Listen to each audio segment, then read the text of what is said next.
Seperti yang kita ketahui bahwa baru-baru saja ini Sulawesi Selatan di Kota Makassar sedang dihebohkan ataupun juga dikagetkan dengan insiden penyerangan dan pembakaran yang berada di Sungai Limboto. Bagaimana satu sekretariat dan dua asrama mahasiswa diserang oleh OTD ataupun OTK, orang tidak dikenal, dalam kurun waktu 3 hari. Nah, kejadian nahas ini melukai penghuni sekretariat dan asrama. Tentu saja informasi ini sudah sampai di Kayalak dan juga sudah menjadi salah satu trending topik juga yang banyak diperbincangkan. Untuk itu tema hari ini kita mendatangkan dua narasumber dan pastinya kita akan berbincang, berdiskusi tentang pendapat para narasumber mengenai kejadian ini pastinya.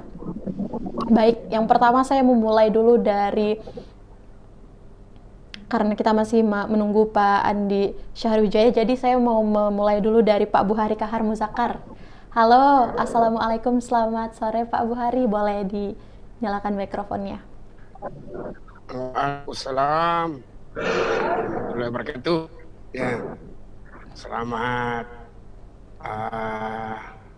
sore menjelang malam untuk Tribun News. Ya, Tribuners Pak, Tribuners. Selalu luar biasa.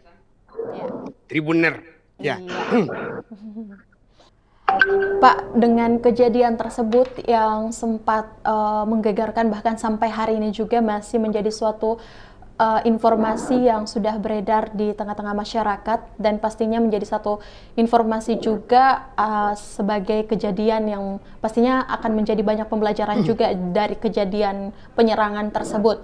Nah, Pak, menurut Bapak bagaimana sih kita menyikapi peristiwa penyerangan asrama mahasiswa yang terjadi? Silahkan Pak. Ya, terima kasih. Sebenarnya kejadian bentrok antar adik-adik mahasiswa ini sudah sering sejak saya jadi ketua kerukunan keluarga Luraya, itu sudah kejadiannya sudah beberapa kali. Oleh karenanya saya cukup menjadikan juga suatu bahan renungan yang mendalam. Nah, terhadap kasus yang baru saja terjadi, saya kira antara mahasiswa asal Luraya dan mahasiswa asal Bone, saya kira prosesnya insya pelan-pelan sudah ke arah yang baik, normal ya. Walaupun memang akhirnya memang juga meninggalkan luka-luka ya bagi kedua belah pihak.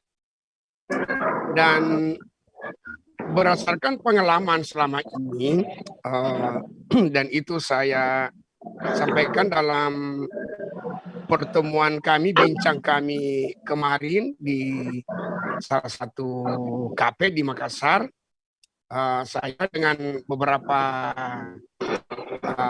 tokoh keluarga dari Luraya, kemudian Pak Andi Syahriwijaya dengan beberapa tokoh keluarga dari Bone, hadir Pak Kapolres Tabes Makassar, dan Dim Kota Makassar. Satu poin yang penting kami sampaikan agar pelakunya itu segera ditangani, segera ditangkap dan diproses hukum.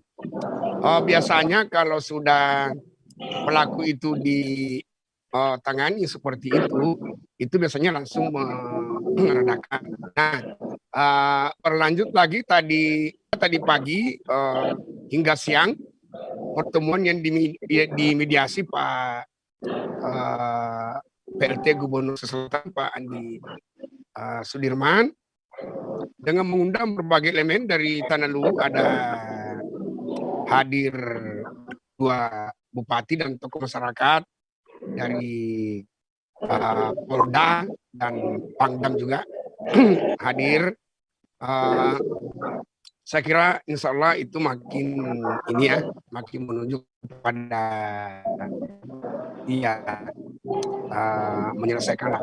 Dan saya kira kalau saya prinsipnya bahwa insiden seperti ini tidak ada yang didapat kecuali kerugian. Artinya, andai ada istilah pemenang sekalipun tetap rugi.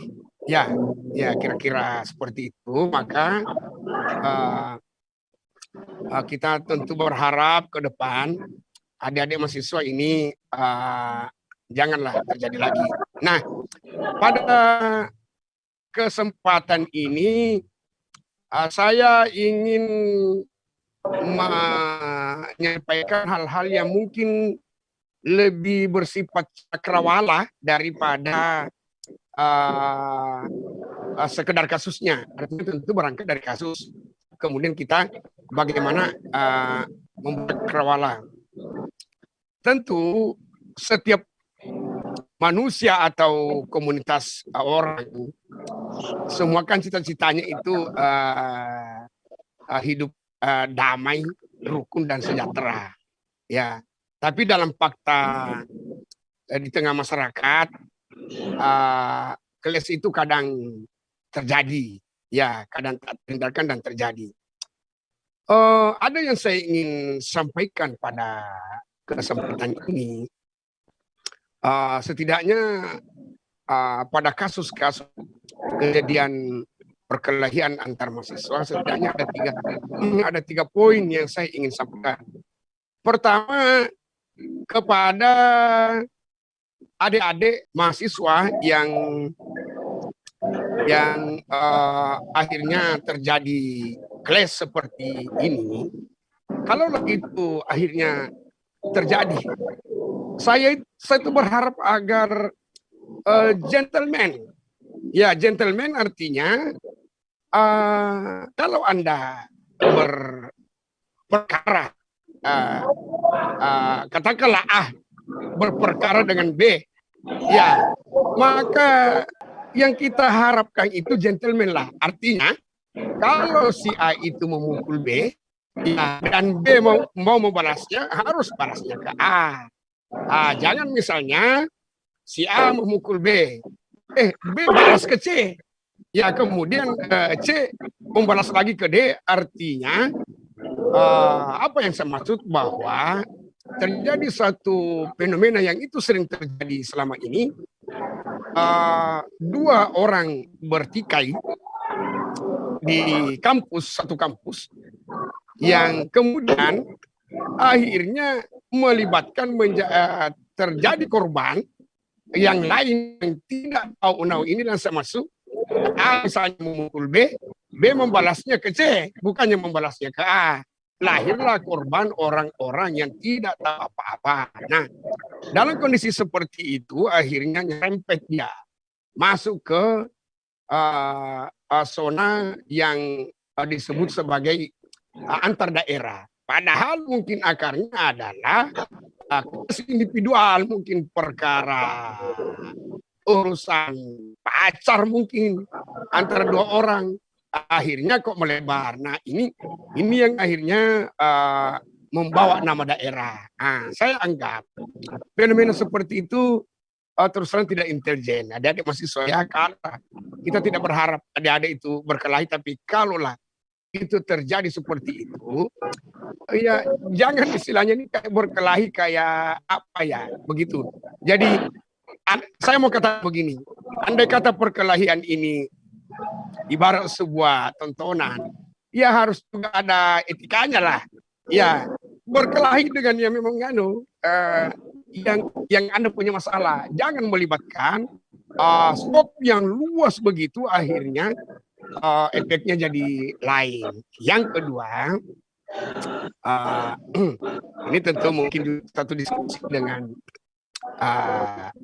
beliau Pak Batis sebagai psikolog, dan ini mungkin memang ruang-ruang budaya. Saya kira saya berbicara ini pada konteks kita ini orang Sulsel. Ya, kenapa ini adik-adik kita sering berkelahi di kampus? Jadi ada selama ini yang sering menjadi uh, apa ya, semacam pembelajaran secara budaya, ya, yang bahkan turun temurun, dan Pak Bati mungkin nanti akan lebih menjelaskan. Ada masyarakat sosial itu begini, dikatakan bahwa jika Anda pergi merantau, ya, Anda harus memiliki modal 3 ujung. Ya, ujung pertama adalah ujung lidah, artinya mampu berbicara. Ujung kedua adalah ujung badi, ya, berani. Dan ujung yang ketiga ini ujung yang terkait dengan kelaki-lakian. Nah, yang ujung yang kedua ini yang saya rasa di sini sebenarnya yang menjadi apa namanya ya, mungkin menjadi akar. Jadi katakanlah kalau saya mau katakan koreksi budaya, bukan juga mungkin, tetapi pentingnya sebuah pencerahan tentang budaya. Untuk ujung yang kedua ini menurut saya, ujung badi ini, jika kita pelajar itu harus diganti menjadi ujung pena. Ya, harus diganti menjadi ujung pena. Ya, bukan lagi seperti apa namanya ya, budaya kita, dan memang itu secara psikologis itu akan menghantar ya yang menjiwainya itu menjadi pemberani. Ya, nah, kita ketahui kan adik-adik mahasiswa yang ini kan memang umumnya katakanlah merantau, artinya kuliah bukan di tempat tinggal orang tuanya. Nah, yang ketiga menurut saya, dan ini terkait dengan kedua ini, bahwa pentingnya saya lihat ini kampus ini membangun budaya akademis. Ya, jadi kampus saya tidak mengatakan lagi harus berisi masyarakat akademis. Memang seluruh orang yang ada di kampus itu masyarakat akademis, tetapi budaya akademis, ya, budaya yang ya seperti itulah budaya akademis. Nah, satu pendekatan dalam pandangan saya, tentu banyak faktor. Satu pendekatan dalam pandangan saya, terwujudnya suatu budaya akademis di kampus itu diantaranya jika kampus itu memiliki space, memiliki ruang yang lebih besar, yang lebih luas lah. Artinya bahwa dalam suatu kampus jika jumlah siswanya begitu banyak dan space ruang yang ada, ya, ruang secara fisik ya terbatas, itu memang kan cenderung terjadi kelas-kelas individual. Ya, nah, oleh karenanya dengan demikian saya mungkin mau mengatakan bahwa sebenarnya ya bapak-bapak para pembina pengelola kampus itu kalau kampusnya kecil, saya kira jangan terima banyak mahasiswa. Jangan terima banyak mahasiswa agar apa tadi terjadi ini, ada ruang space yang lebih inilah, ya, tidak mudah terjadinya clash antar mahasiswa, persentuhan fisik yang memang kemudian bisa tampak di disangka-sangka, tanpa diduga bisa melahirkan masalah clash individual. Ya, saya tidak tahu apakah Unhas dan UNM memang sudah masuk dalam UIN juga mungkin sudah masuk dalam apa yang saya katakan ini. Ya, beliau nanti akademis bisa menjelaskan. Itu menurut saya yang saya ingin sampaikan pada kesempatan ini. Jadi artinya tidak saja semata pada masalah class actionnya adik-adik kita dari mahasiswa Luraya dan mahasiswa asal Bone, tetapi ya, baik, Pak. juga kita mesti punya cara pandang lebih jauh ini. Bagaimana agar itu tidak terjadi lagi. Baik, Demikian baik ya Pak Buhari. saya Penjelasannya terima kasih banyak. pada kesempatan Tapi ini. selanjutnya Ya, tadi Dinda. saya juga sempat mendengar bahwa peristiwa ini sebenarnya sudah bukan pertama kalinya. Sebenarnya peristiwa ini apa yang terjadi seperti itu, Pak? Boleh diceritakan sedikit? Ya, kira-kira kan begini. Judul diskusi kita saja ini mengatakan apa ya? Perseteruan abadi antara mahasiswa asal Lu Raya dan mahasiswa asal Bone.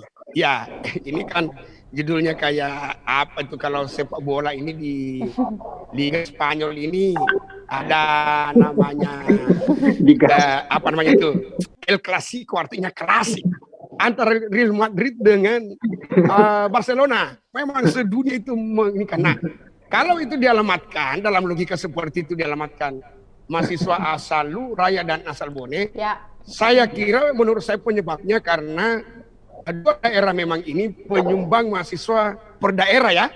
Iya, dua daerah ini penyumbang mahasiswa terbesar di Makassar. Iya. Ya, Lu Raya dengan 4 kabupaten dan Bone yang merupakan kabupaten dengan penduduk terbesar sekarang. Di Selatan memang dua-duanya jadi sumber penyumbang mahasiswa terbanyak di Makassar. Jadi mungkin ada faktor psikologi tadi. Ya nanti yang tadi saya katakan ya masuklah mungkin tadi ini faktor ya spirit ujung kedua itu apa bagi perantau ini juga mewarnai. Ya saya kira begitu yang ya, baik Pak Buhari atas ini. penjelasan Anda.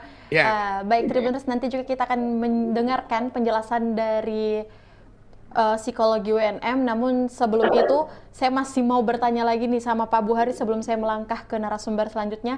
Tadi Pak Buhari juga sempat menginformasikan kepada kita semua Tribuners bahwa semalam itu sudah sempat terjadi pertemuan antara dua tokoh, antara tokoh Luwu maupun juga Bone di salah satu kafe yang ada di Kota Makassar. Namun setelah pertemuan itu, apakah hasil diskusi dari pertemuan Anda, Pak? Ya, jadi pada intinya pertemuan itu karena tidak hadir adik-adik mahasiswa langsung, maka melalui instrumen media kami menghimbau adik-adik mahasiswa baik yang asal dari Lu Raya maupun dari Bone oleh tokonya Pak Andi Sarijaya. Kita mengimbau agar ini dihentikan. Ya, kemudian pertemuan kemarin sore itu memang kita berharap pemerintah provinsi dalam hal ini Pak Gubernur mengambil peran untuk mengadakan pertemuan antar berbagai elemen. Dan tadi beliau sudah jalankan itu. Ya. Tapi ya ini mohon maaf saya sih kalau melihat sebanyak dari jumlah elemen yang hadir tadi masih kurang. Menurut saya kalangan perguruan tinggi itu penting karena seperti yang tadi saya katakan. Ya, seperti tadi saya katakan. Ya, saya ingin mau tambah lagi. Ya, pimpinan perguruan tinggi yang saya maksud bahwa begini. Jika terjadi seperti ini, ya kami betul. Bapak-bapak dari pimpinan perguruan tinggi kan kayak kegatalan begitu. Kayak gelisah juga ini. Gimana nih? Ya, artinya ya langsung seolah-olah melempar bahwa ini masalah daerah. Ini yang saya ingin sampaikan. Saya pikir tidak. Jadi harus kita melihat bahwa adik-adik mahasiswa itu masuk di suatu perguruan tinggi. Itu kalau saya logikakan ibarat hasil tanaman itu masuk pabrik sebenarnya. Masuk pabrik artinya kalau dia itu ya pabriknya itu di kampus dan diharap yang keluar adalah beras.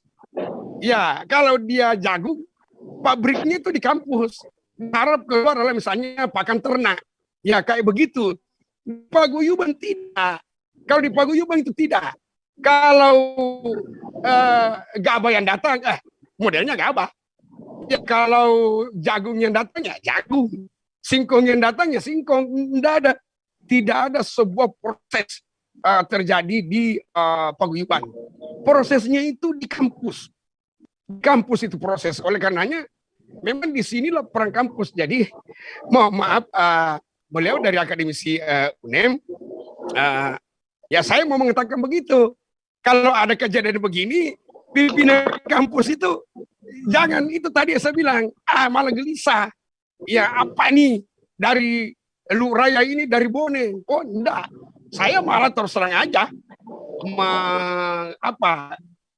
katakanlah menginginkan, anggaplah begitu ya.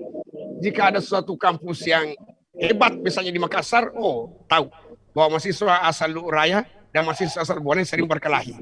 Justru dia satukan, ya dia olah dan menjadi satu produk yang sangat bagus. Ini malah menurut saya kita harapkan kampus-kampus yang kayak begitu. Sekali lagi saya tadi bilang apakah Unhas atau UNEM,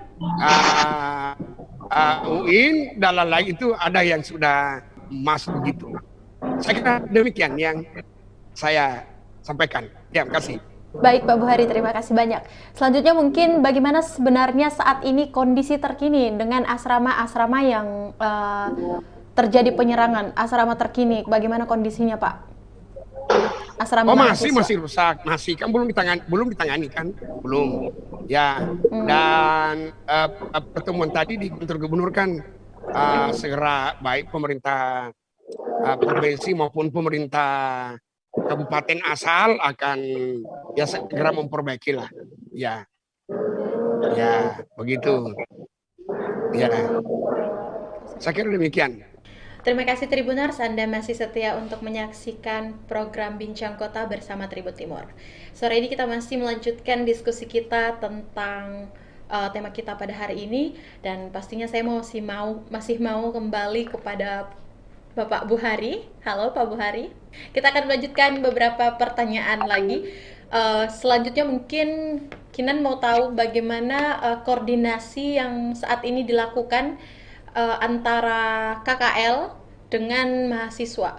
Oh iya, berjalan terus. Bahkan ada yang korbannya ya ganti-gantian, malah termasuk pejabat dari daerah, beliau menyebut juga termasuklah. Ya, seperti itu. Ya, baik Pak Buhari. Selanjutnya untuk peran pemerintah setempat ataupun pemerintah daerah untuk mengatasi ketegangan yang mungkin terjadi saat ini, seperti apa penanganan yang dilakukan? Saya tadi sudah menjelaskan dalam pandangan saya dari fenomena yang selama ini saya lihat. Saya kira untuk kemampuan dari pemerintah daerah paguyuban untuk merubah perilaku katakanlah kekerasan itu paling itu semacam himbauan. Ya, kalau saya memang kembali ke kampus. Ya, bagaimana kampus ini membangun suatu yang saya silakan budaya akademis. Ya, apa yang saya mau, kenapa saya katakan budaya di sini? Kita coba lihat Jogja. Bagaimana Jogja itu secara keseluruhan kota, itu memang sudah terbangun sebagai sebuah kota pendidikan. Tidak terbiasa itu mahasiswanya dengan kasus-kasus begini. Ya, tidak terbiasa. Ya, jadi ini kan sebuah budaya yang lebih luas lingkupnya, yaitu per kota. Nah, saya mungkin tadi mengatakan per kampus saja dulu. Ya, dan tentu itu tanggung jawabnya pimpinan perguruan tinggi. Ya, kemudian kalau setelah menghadirkan sebuah budaya yang sangat bagus sekali, ya seperti yang saya maksud tadi, lahirlah sebuah kota yang berbudaya pendidikan seperti Jogja. Jadi sebagai informasi juga saya ingin sampaikan, sebanyak adik-adik mahasiswa dari Luraya itu banyak yang kuliah di Jogja, banyak. asrama mahasiswa Lura yang ada di Jogja itu mungkin hampir sama dengan asrama mahasiswa yang ada di Makassar. Ya itu ada kurang lebih kalau saya tidak salah 7 atau 8 itu asrama mahasiswa yang berasal dari Lura di luar dari asrama mahasiswa Sulawesi Selatan. Saya tahun lalu jalan-jalan, bukan tahun lalu, awal tahun ini kalau saya tidak salah. Saya jalan-jalan ke asrama-asrama adik-adik anak kita di sana. Ada yang dari kampung langsung kuliah di Jogja, bahkan Makassar pun tidak begitu kenal, langsung di Jogja. Nah, saya tanya mereka, apa sih kenapa kamu ini jauh sekali ya datang ke sini, ya kuliah di sana? Apa salah satu jawabannya? Dia bilang, karena bisa ji orang tua biayai kami lebih pilih Jogja karena di Jogja katanya tidak sering orang berkelahi. Coba tuh kan perbedaan pendapat. Jadi Pak Basti, saya tadi menangkap dari bagaimana pendekatan psikologis secara akademis ya, pandangan beliau. Tapi kalau saya tetap bagaimana peran kampus ini yang saya istilahkan itu, anggap istilahnya pabrikan mengolah barang ini. Ya, jadi saya kembali, saya pikir kalau kemampuan pemerintah daerah termasuk paguyuban, ya paling himbauan-himbauan aja, ya jaga diri baik apa ya, sebatas begitu saja. Ya, saya kira begitu, Linda. Ya. Baik, Pak Buhari, terima kasih banyak. Jadi untuk mengakhiri sesi ini, saya mau mendengar dari masing-masing narasumber mengenai kejadian yang saat ini mungkin sedang menjadi pembicaraan di tengah masyarakat, khususnya juga di dua daerah tersebut. Nah, saya mempersilahkan pertama kepada Bapak Buhari. Apa sih Pak harapannya ke depannya untuk kejadian ini dan imbauan Bapak kepada teman-teman mahasiswa khususnya? Silahkan Pak Buhari. Ya, makasih deh. Tadi saya nyambung dengan apa yang disampaikan Pak Asti terkait dengan pembauran ya antar, ya katakanlah antar komunitas daerah ya. Jadi saya ingin sampaikan bahwa kalau konteksnya disebutkan katakanlah elit masyarakat, artinya kalangan orang tua, ya antara lu dan Bon itu tidak pernah ada masalah. Ya kalau pada elit konteks mahasiswa, itu, elit. Mungkin elit mahasiswanya yang saya masuk, Pak Bar. Iya, oke. Nah, saya malah ingin mau masuk lagi sedikit Pak Basti, bahwa sebenarnya kalau mahasiswa yang berasal dari Luraya, itu saya yang tidak tahu berapa persen. Itu terus terang aja, sebagian itu sebenarnya ibu bapaknya ada Bone, ada Lu-nya. Sebagian karena memang di tingkat orang tua kan banyak yang memang menyatu lah begitu ya. Nah, saya memang tadi secara teori psikologi, saya kira Pak Basti menjelaskan, memang saya lebih sering melihatnya pada fenomena kampus. Ya ada fenomena kampus, ada psikologi kampus ya. Kira-kira yang pas gambarannya kayak boleh tadi ya, yang melahirkannya selalu curiga lah dan lain sebagainya apa. Ya jadi memang seperti itu. Tapi solusi juga termasuk peran Pemda tadi yang disarankan Pak Basi untuk memberi punishment ya, katakanlah sanksi kepada yang melakukan itu tuh, saya kira itu satu bagus juga. Ya, itu satu ya seperti itu mungkin hal yang bisa diperankan Pemda. Dan kemudian secara umum saya kira saya harapan kepada adik-adik mahasiswa asal dari Luraya dan terus terang aja bagi saya se-Sulawesi Selatan. Ya, seperti tadi di bagian awal saya sudah bilang bahwa kelas-kelas seperti ini istilahnya itu pemenang sekalipun tak rugi. Ya, yang seperti ini. Ya, makanya tadi saya sengaja mengambil contoh adik-adik anak-anak kita mahasiswa di Jogja. Mereka memang benar. Mereka spiritnya menyatu bersama-sama semua dalam semangat ini akademik. Ya, itu sebenarnya ya kira-kira mudah-mudahan Pak Wali Kota Makassar juga ya bisa ada menemukan ya treatment-treatmentnya bagaimana kira-kira menjadikan masyarakat Makassar itu lebih lebih semangat itunya lebih apa ya mendekati kayak Jogja itulah ya. Kira-kira begitu Dinda yang ingin saya sampaikan. Ya.